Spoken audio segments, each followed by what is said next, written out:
नमस्कार, आनंद कानन से एक बार फिर आप सभी का स्वागत करते हैं। दोस्तों, ये दुनिया जो इतनी खूबसूरत है, इसे देखने के लिए एक खूबसूरत तोहफा हमें ईश्वर ने दिया है, जिसे आंखें कहते हैं।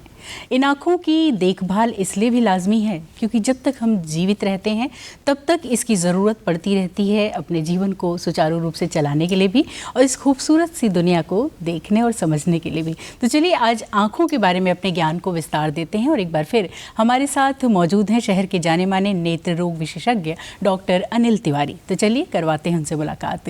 डॉक्टर अनिल, हमारे कार्यक्रम में आपका बहुत बहुत स्वागत है। धन्यवाद। और बात आँखों की चलती है जब, तो आँखों को लेकर के बहुत सारी बातें होती हैं। एक मन की आँख होती है, एक तन की आँख होती है, लेकिन जो तन की आँख होती है वो बड़ी ज़रूरी होती है, उसका स्वस्थ रहना बहुत ज़रूरी है। लेकिन दुर्भाग्य से इधर कुछ वर्षों में ये देखा गया है कि जो आँखों से रिलेटेड प्रॉब्लम्स हैं वो बहुत तेज़ी से बढ़ रही हैं और छोटे छोटे बच्चों में भी इवन ये प्रॉब्लम्स देखने को मिल रही हैं। इस पर आपका क्या नज़रिया है? देखिए, आपने कहा कि जो मन की आँखें होती हैं वो तन के आँखों से ज़्यादा खूबसूरत और मजबूत होती हैं। जी। समाज में जो परिवर्तन हो रहे हैं उसका कारण यही है कि लोगों ने तन की आँखों से ज़्यादा प्रयोग करना शुरू कर दिया है जी। और मन के आँखों का प्रयोग कम करते हैं। जी। इसलिए हमारा ये निवेदन है लोगों से कि तन के आँखों को तो देखें लेकिन साथ साथ मन के आँखों का प्रयोग करना न छोड़ें। क्या खूबसूरत बात है। जी। इसलिए आप देखें, आँखों के बारे में जब आपने पूछा तो आँखें इसलिए ज़रूरी हैं कि इनके बिना आप कुछ भी नहीं देख सकते, कुछ भी नहीं समझ सकते और आपके सारे क्रियाएं जो हैं वो बंद हो जाती हैं। जी। इसलिए आँखों की बहुत ज़रूरत होती है। अब इनकी हिफाजत, इनका रखरखाव बहुत ज़रूरी है। आज के परिवेश में बहुत सी चीज़ें पहले नहीं थी, जैसे वातावरण में इतनी अशुद्धता नहीं थी, इतना पोल्यूशन नहीं था। आज आप पढ़ते हैं, देखते हैं कि दिल्ली में AQI 400 के ऊपर हो गया। बात में हो जाता है। जी। पराली तो पहले भी जलती थी, पराली पहले भी जलती थी जी। लेकिन इतना पोल्यूशन गाजियाबाद, दिल्ली, नोएडा में नहीं होता था। तो इसका कारण ये है कि आज हमारे समाज का जो कमर्शियलाइजेशन हो गया है, इतनी व्हीकल पहले नहीं थी, इतना ज़्यादा कार्बन डाइऑक्साइड, मोनोऑक्साइड, मीथेन, इनका उत्सर्जन नहीं होता था। जी। तो इसलिए आज ये दिक्कतें ज़्यादा बढ़ गई हैं। जी।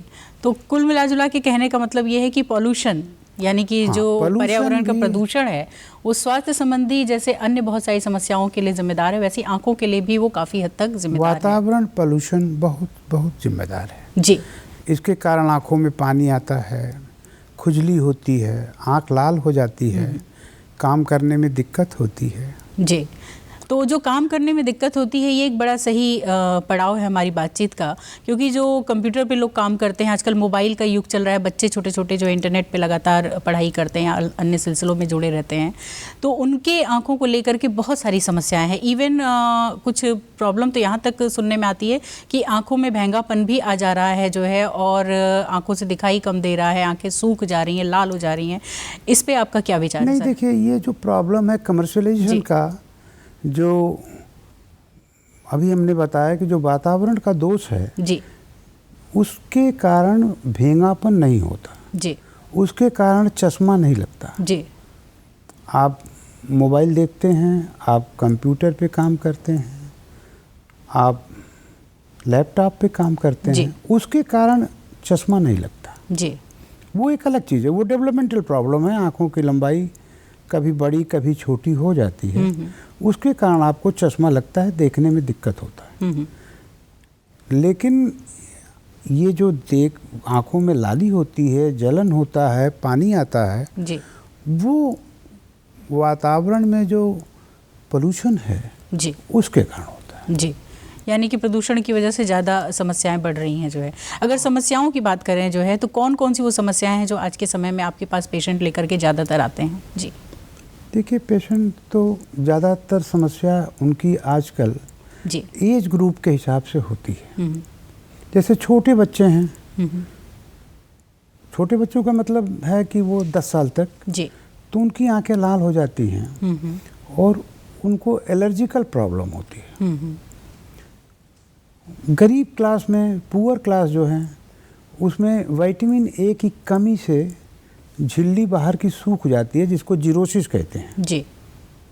और कभी कभी इसके बाद भी ध्यान न दीजिए तो अल्सर बन जाता है, आँखों में घाव बन जाता है विटामिन ए के कमी से। बहुत छोटे बच्चे जो पुअर परिवेश में हैं, गरीब परिवेश में हैं, उनको अगर डायरिया हो जाए और कंट्रोल ना हो तो उनको विटामिन ए की कमी हो जाती है जी। और उस कमी के कारण उनके आँखों में घाव हो जाता है जी। और बहुत तेज़ी से बढ़ता है। अगर उसका इलाज समुचित न हुआ, डायरिया का इलाज अगर सही तरीके से नहीं होगा, तो उसके कारण उनके आँखों में घाव जो है वो उनको अंधेपन की तरफ ले जाता है। जी। इसलिए जब भी बच्चों में डायरिया हो तो डॉक्टर को ज़रूर दिखा लेना चाहिए जी, उसको कंट्रोल कर। जी। यानी कि समझने की बात यह है कि बहुत सारी ऐसी समस्याएं होती हैं जैसे डायरिया, डायबिटीज़ या हाइपरटेंशन, जिसकी वजह से आंखों पे असर पड़ता है और ये कभी कभी जो है हमारे आंखों की रोशनी तक छीन लेता है जो है। ऐसी स्थिति में डॉक्टर से मिलना बड़ा ज़रूरी होता है। डायरिया की अगर बात करें या कुपोषण की बात करें जो है, इस पर हम लोगों का ध्यान आकर्षित करना चाहते हैं आपके माध्यम से कि खान पान कैसा हो, किस तरीके का न्यूट्रिशन हो जो है बच्चों में, या गर्भवती महिलाओं का कैसा न्यूट्रिशन हो जिससे कि ये आँखों की समस्याएँ कम से कम देखने को मिले। जी।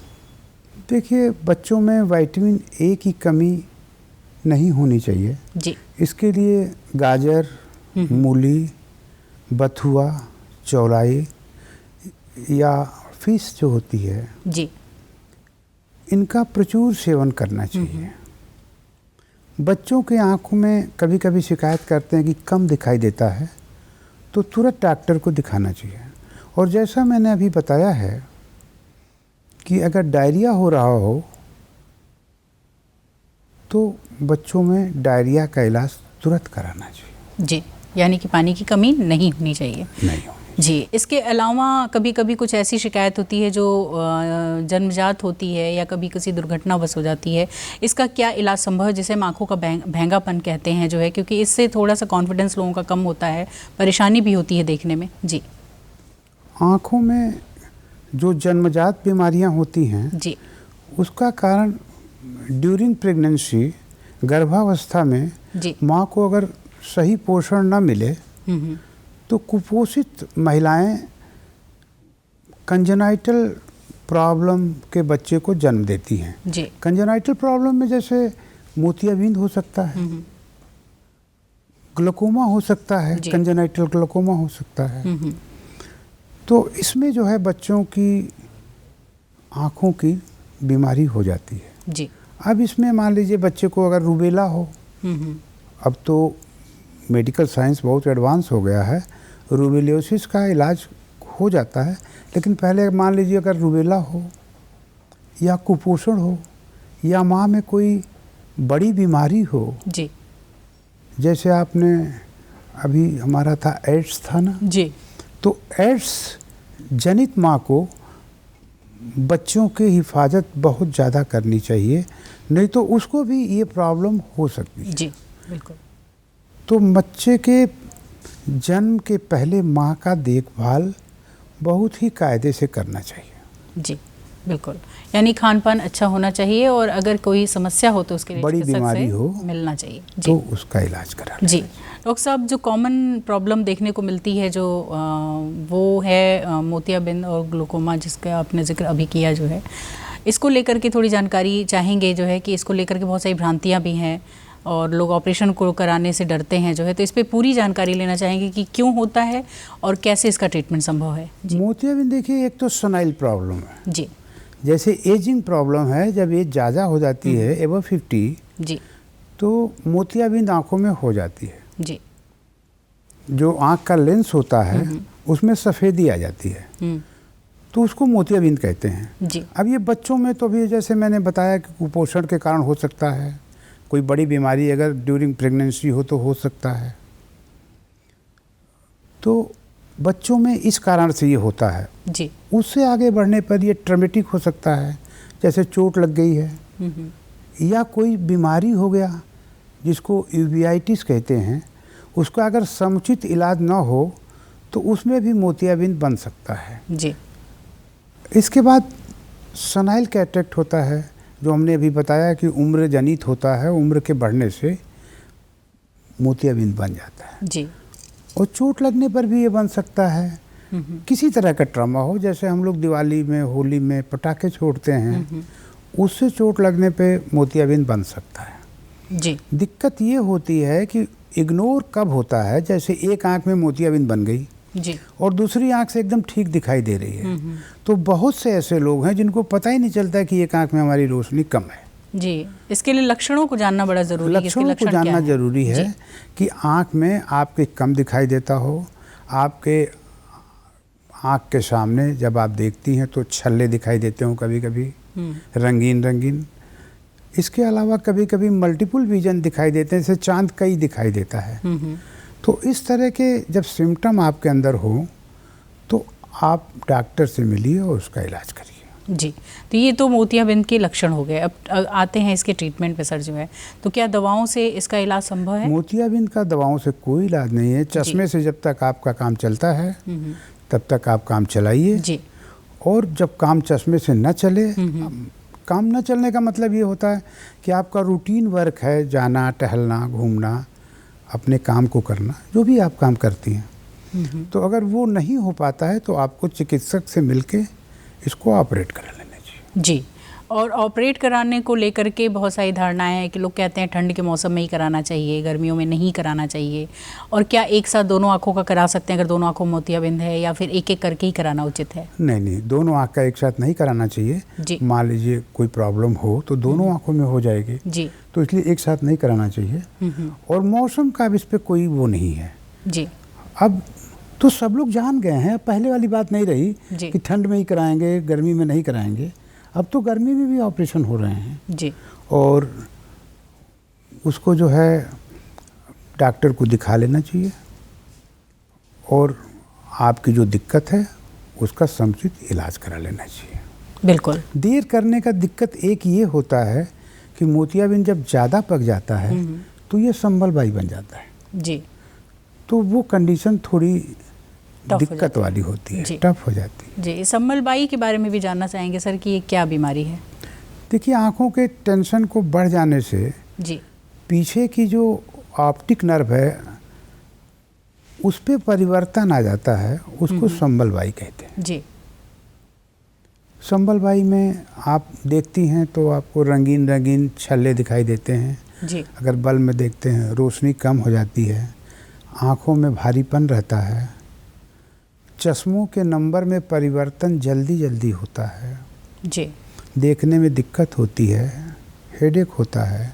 अगर ये सब सिम्टम हो तो डॉक्टर से सलाह ज़रूर लेना चाहिए। जी। ये लक्षण हैं संबलबाई के जो है। जी। और अगर इसके इलाज की बात करें सर, तो इलाज कहाँ तक संभव है और कैसे? नहीं, अगर अर्ली स्टेज में ये डायग्नोज हो जाता है जी, अगर मरीज जल्दी डॉक्टर के पास चला जाता है और प्रॉपर क्लिनिक में जाता है जहाँ की इन्वेस्टिगेशन की सारी सुविधाएं हों जी, तो इसका इलाज बहुत ही आसानी से और बहुत ही बढ़िया तरीके से होता है। जी।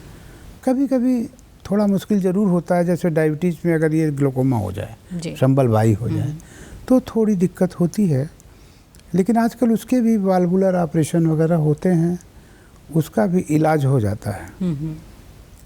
लेकिन किसी भी हालत में अगर आपको तकलीफ़ हो तो चिकित्सक से संपर्क जरूर कर लेना चाहिए। जी। और कभी कभी देखा गया है कि आँखों में एक समस्या और आती है, इसे नासूर कहते हैं जो है, ये समस्या क्यों होती है? किन लोगों में होने की संभावना ज़्यादा होती है? इसका क्या इलाज है सर? ये किसी में हो सकता है जी। थोड़े जो जिनकी हाइजीन बहुत साफ़ नहीं, अच्छी नहीं है जी, पुअर हाइजीन के लोग को ये थोड़ी ज़्यादा होती है। इसमें ये होता है कि वाटर जो बनता है आँखों में वो ड्रेन नहीं होता प्रॉपर्ली। अच्छा। तो जब ड्रेन नहीं होता तो वो रुकता है और जब रुकता है तो इन्फेक्टेड हो जाता है और फिर आँखों से कीचड़, मवाद, पानी आने लगता है। जी। तो उसके इलाज हैं, उसका मेडिकल इलाज भी है और सर्जिकल इलाज भी है। जी। जिस तरीके से वो ठीक हो, लेकिन वो फैसला डॉक्टर ही को करना है। जी। ठीक है, कंडीशन देख के। हाँ, वो कोई बहुत बड़ी और बहुत मुश्किल बीमारी नहीं है। वो पुअर हाइजीन में होता है, आँखों की सफाई ना ठीक हो रख रखाव ठीक ना हो, ऐसे हालत में लोग सोचते हैं थोड़ा पानी आ रहा है कोई बात नहीं है जी। लेकिन अगर पानी ज़्यादा दिन तक आता रहा, कीचड़ अगर ज़्यादा दिन तक आ रहा है तो आपको चिकित्सक से ज़रूर सलाह लेनी चाहिए। जी बिल्कुल। और कभी कभी देखा गया है कि लोगों को सिर में लगातार दर्द रहता है, या पढ़ाई करते हैं या कोई लैपटॉप पे काम कर रहे हैं, कंप्यूटर पे कर रहे हैं, उसके बाद उनके सिर में अचानक दर्द शुरू हो जाता है, फिर थोड़ी देर आंखों को बंद करते हैं और रेस्ट करते हैं, थोड़ा कभी रिलीफ मिल भी जाता है, कभी नहीं भी मिल पाता है। तो क्या इसका संबंध आंखों से हो सकता है? नहीं, आँखों से भी हो सकता है। अगर आपकी आँखों में रोशनी कम हो जी, या एक आँख में ज़्यादा हो, एक आँख में कम हो, तो आपको सिर दर्द हो सकता है। दूसरे, आजकल काम जो है कुछ सीमा से ज़्यादा हो रहा है ना जी। अब आप समझ लीजिए कि आपकी कैपेसिटी 2 घंटे काम करने की है और आप 6 घंटे रेगुलर काम करोगे तो तकलीफ हो जाएगी जी। और बाकी सारी दिक्कतें जैसे ब्लड प्रेशर में तकलीफ हो सकती है। तो इन सब चीज़ों का इलाज तो बेसिकली चिकित्सक ही कर पाएंगे ना। जी तो बिल्कुल। आप चिकित्सकों से, अगर सर दर्द हो रहा हो, काफ़ी दिन तक परसिस्ट कर रहा हो, ठीक नहीं हो रहा हो, तो आपको चिकित्सक से ज़रूर मिलना चाहिए। बिल्कुल। और एक सवाल उन लोगों के लिए जो थोड़ा सा अपने पर्सनालिटी को लेकर के ज़्यादा कॉन्शियस या ऐसे काम करते हैं, चश्मा नहीं लगाना चाहते हैं जो है, लेकिन उनके आंखों में पावर है जो है, तो उनके लिए क्या क्या ऑप्शन है आज के समय में? ऑप्शन तो बस एक सर्जरी है जी। अगर आप चश्मा उतारना चाहते हो जी। तो कॉन्टैक्ट लेंस लगा सकते हो, लेकिन कॉन्टैक्ट लेंस की दिक्कत यह है कि आप इसको रोज़ लगाना है, रोज़ निकालना है। कभी कभी एक्सटेंडेड कॉन्टैक्ट लेंस है, उसको थोड़े दिन ज़्यादा लगा सकते हो जी। लेकिन सबसे बड़ी दिक्कत उसमें ये है कि बहुत लंबे समय तक प्रयोग करने से आँखों में ड्राइनेस हो जाता है, जिसको अभी हमने जीरोसिस बताया। जी। तो वो हो जाता है। तो उससे बेहतर तो आजकल सर्जरी होती है जी। लेकिन सर्जरी जब पावर आपके ज़्यादा हो जी। तभी कराना चाहिए। या एक आँख में मान लीजिए 1 नंबर लग रहा हो, 1 डायप्टर लग रहा हो, दूसरे आँख में मान लीजिए 5 डायप्टर लग रहा हो, तब करा लेना चाहिए। जी। लेकिन अगर 1 डायप्टर दोनों आँख में लग रहा हो तो कराने की मुझे तो नहीं लगता है कोई ज़रूरत होती है। जी। लेकिन तब भी आजकल जैसे फौज में जाना हो, रेलवे में जाना हो और एक पारिवारिक समस्याएं हों, जी। तो उस हालात में लोग सर्जरी कराते हैं। और चश्मा उतारने का सिर्फ और सिर्फ एक ही तरीका है, अगर कॉन्टैक्ट लेंस सूट ना करे तो आपको सर्जरी कराना चाहिए। सर्जरी, उसके बाद पावर स्टेबल रहता है? नहीं, ऐसा कुछ है नहीं। हम लोग जो देखते हैं थोड़े दिन तो स्टेबल रहता है जी। लेकिन अब 1-2 साल बाद तो पावर आ ही जाता है। जी। हाँ, वो स्टेबल नहीं रहता। स्टेबल नहीं रहता है तो क्या रिपीट फिर सर्जरी में जाना पड़ता है? नहीं करते। रिपीट नहीं करते हैं, यानी फिर चश्मे पे ही आना पड़ेगा। फिर चश्मे पे ही आना। जी, बहुत बहुत धन्यवाद आपको देना चाहेंगे, आज आपने अपना समय दिया और आंखों से संबंधित इतनी महत्वपूर्ण जानकारी दी, और उम्मीद करते हैं कि ये जो जानकारी है वो आपको ज़रूर लाभ पहुंचाएगी एक बेहतर जीवन जीने के लिए। तो चलिए इसी उम्मीद के साथ कि फिर होगी आपसे मुलाकात, दीजिए इजाज़त, नमस्कार। धन्यवाद।